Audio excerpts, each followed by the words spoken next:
batang tubuh agama Islam terdiri dari 3 konsep besar, di mana 3 konsep besar ini layaknya seperti sebuah bangunan.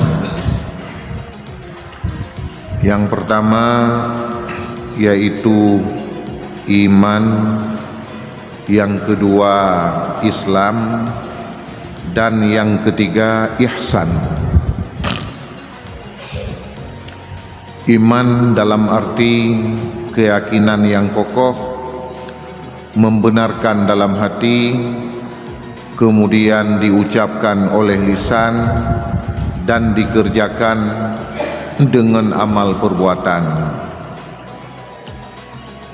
Yang kedua Islam, bermakna tunduk dan patuh pada ajaran yang telah dibawa oleh Nabi Muhammad sallallahu alaihi wasallam.